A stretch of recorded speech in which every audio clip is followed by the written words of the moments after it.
Welcome to our deep dive today. We're going to be tackling something that you've been really wanting to understand better, the Israeli-Palestinian conflict.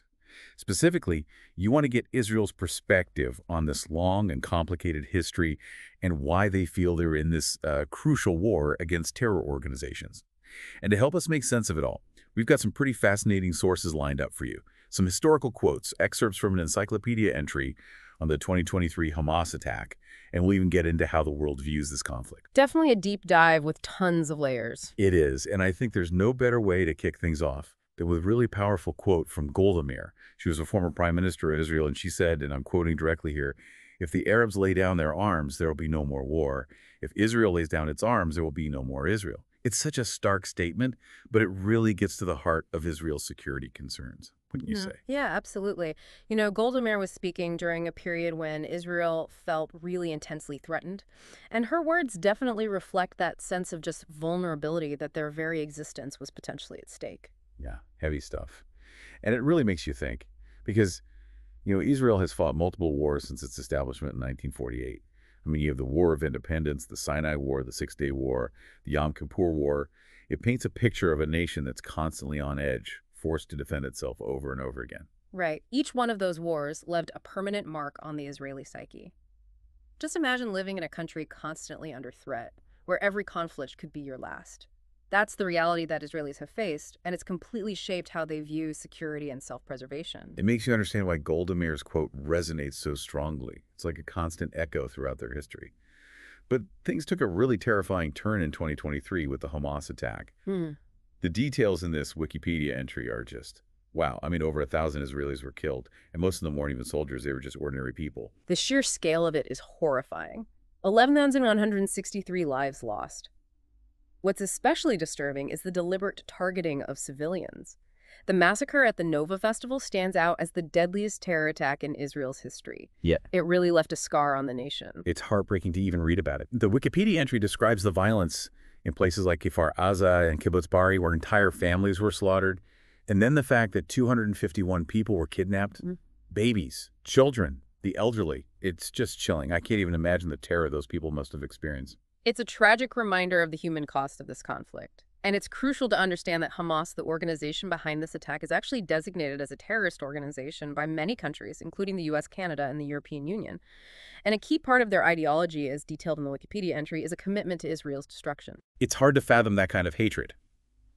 And what's even more disturbing is the level of planning that went into this attack. The Wikipedia entry highlights how Hamas spent at least a year preparing for this, deceiving Israel with a facade of economic development, all the while secretly training fighters and stockpiling weapons. Yeah, that level of deception is truly alarming. It speaks to a calculated strategy, a complete disregard for peace, and a clear intention to inflict as much damage as possible. Speaking of inflicting damage, there's a specific detail from the attack that I found incredibly chilling. Instructions were actually found on some of the Hamas fighters. Yeah, I read that part. It's the part where it calls on the attackers to sharpen the blades of their swords and describes the enemy as a disease that needs to be eradicated. Exactly. It's not just about military objectives. It's dehumanizing language that incites hatred and violence on a massive scale. It makes you realize this isn't just some conflict about land or politics.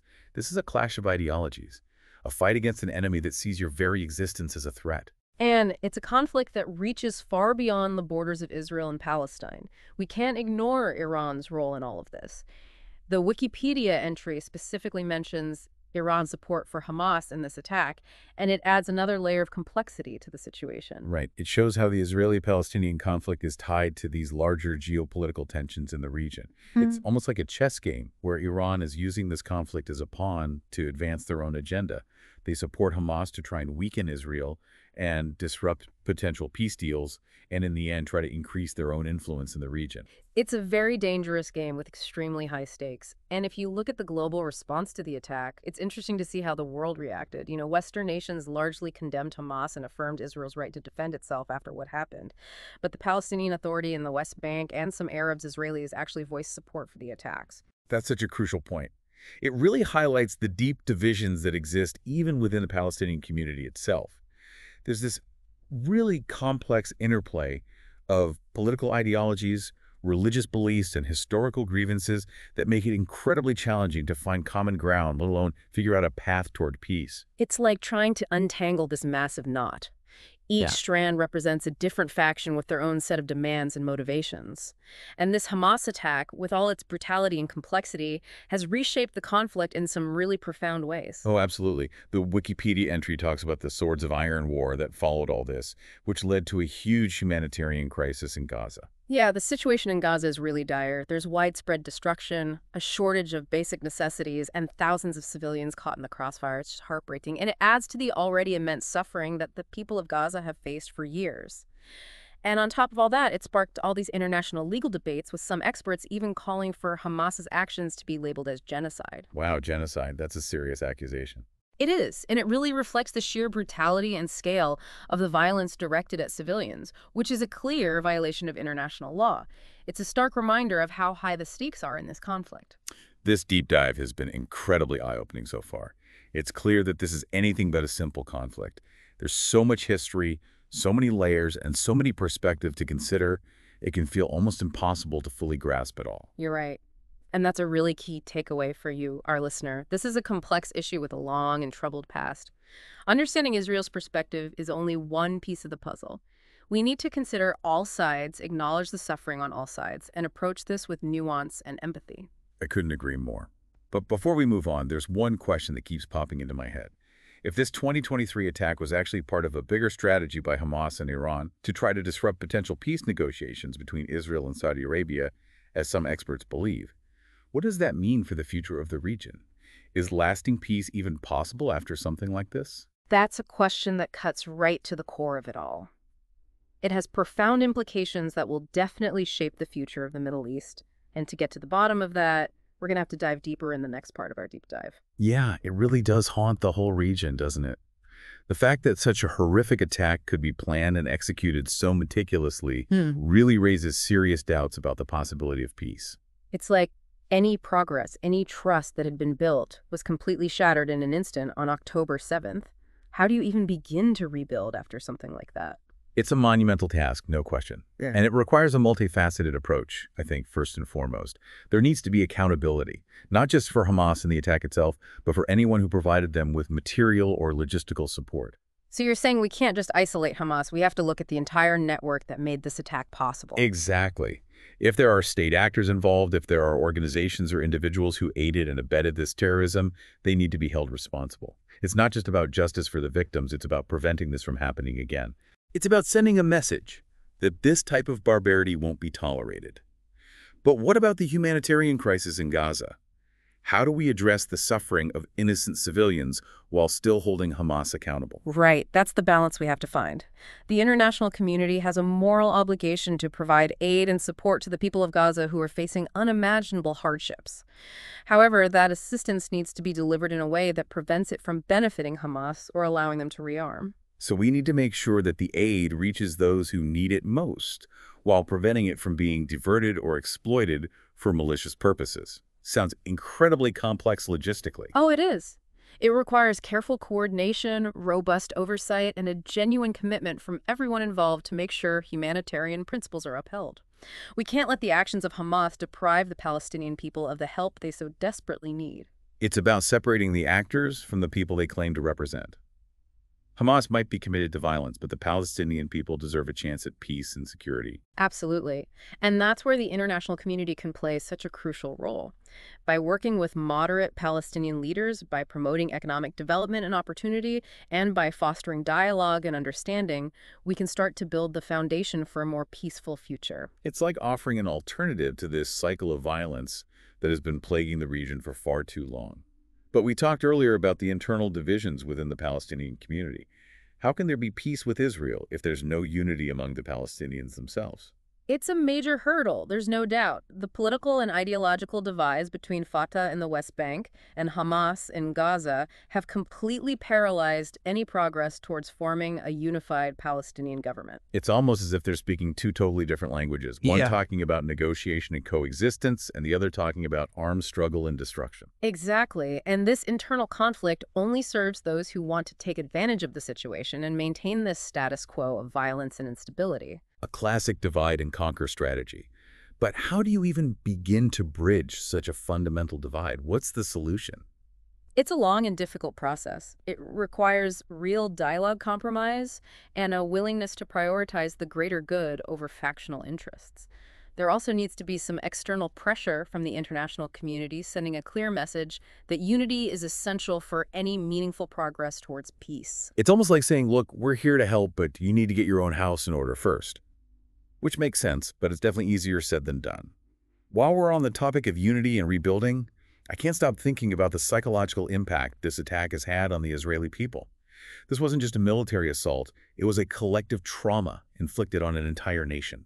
You're absolutely right. The images from that Nova Festival massacre, the stories of families being murdered in their own homes, the chilling videos that Hamas released, all of that has left deep scars on the Israeli psyche. It's a wound that goes really deep, a sense of vulnerability that's hard to shake.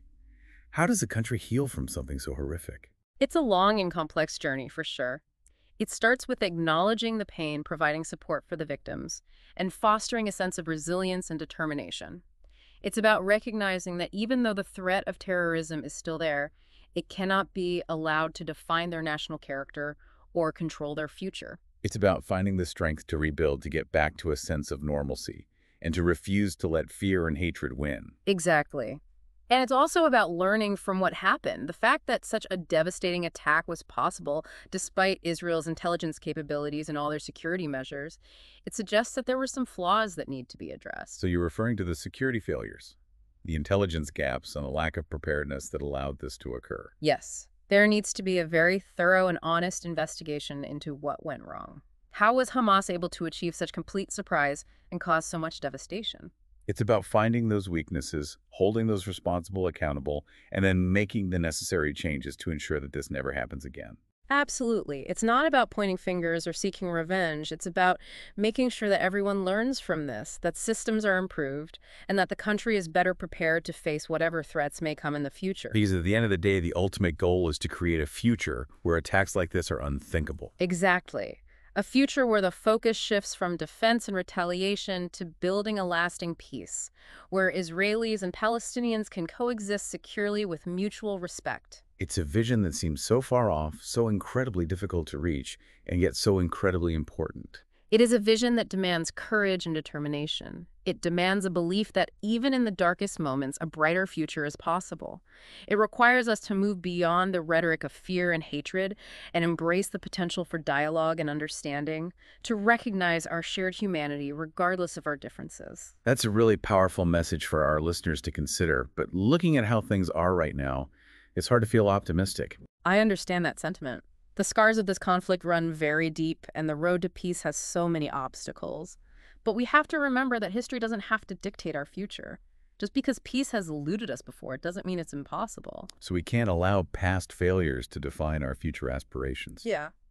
It definitely feels like an uphill battle. Oh, it's a challenge for sure. But I think the 2023 Hamas attack really serves as this massive wake-up call. You know? It reminds us in the most tragic way possible what's at stake here. It forces us to take a step back, re-examine everything we thought we knew, and look for new ways to finally break free from this cycle of violence. So you see this horrific event as the chance to change things, a time to rethink how we approach peace building. Exactly. We need to acknowledge that the old ways of doing things, the entrenched positions, and the endless back and forth of retaliation have only led to more suffering and more despair. It's time for something different. I agree. But what does that something different actually look like? What are some concrete steps we can take to move towards a more peaceful future? Well, that's the million-dollar question, isn't it? And unfortunately, there's no simple answer. But I think it all starts with a shift in perspective, moving away from this zero-sum mentality that's been hanging over the conflict for so long. You mean the idea that one side can only win if the other side loses? Exactly. It's that kind of thinking that has created so much animosity and mistrust. It makes compromise and cooperation practically impossible. We have to start thinking about things in terms of mutual benefit, where both Israelis and Palestinians can see their security and well-being as being interconnected. So it's about recognizing that real peace means everyone thrives, not just survives. Absolutely. And to get there, we need to address the root causes of the conflict, the things that have been fueling resentment for generations. Things like land rights, water resources, freedom of movement, and economic opportunities. We need to understand that peace isn't just about stopping the fighting, it's about creating a just and fair society for everyone. A society where everyone feels safe and has a real opportunity to build a better life. Exactly, and achieving that will require some very difficult conversations.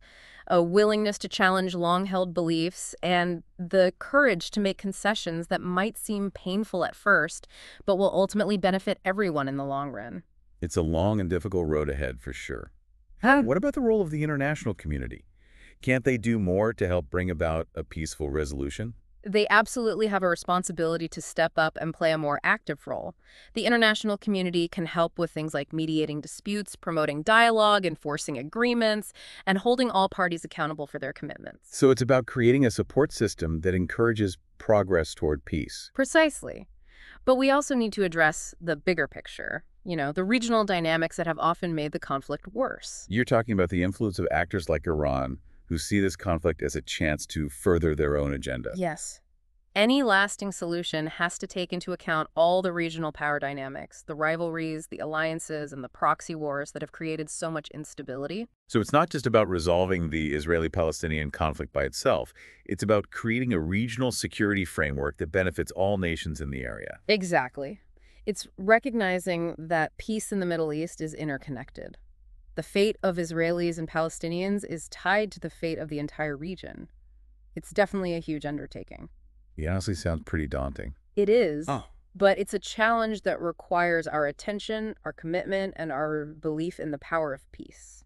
Well, I think we've given our listeners a lot to think about today. This deep dive into the Israeli-Palestinian conflict has been incredibly eye-opening and at times really heartbreaking. We've explored the complexities, the tragedies, and the hope that remains for a better future.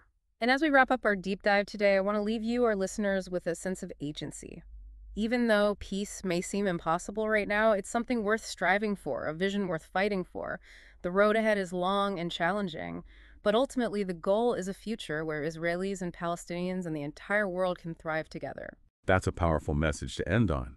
Thanks for joining us on this deep dive, and be sure to tune in next time for another fascinating topic.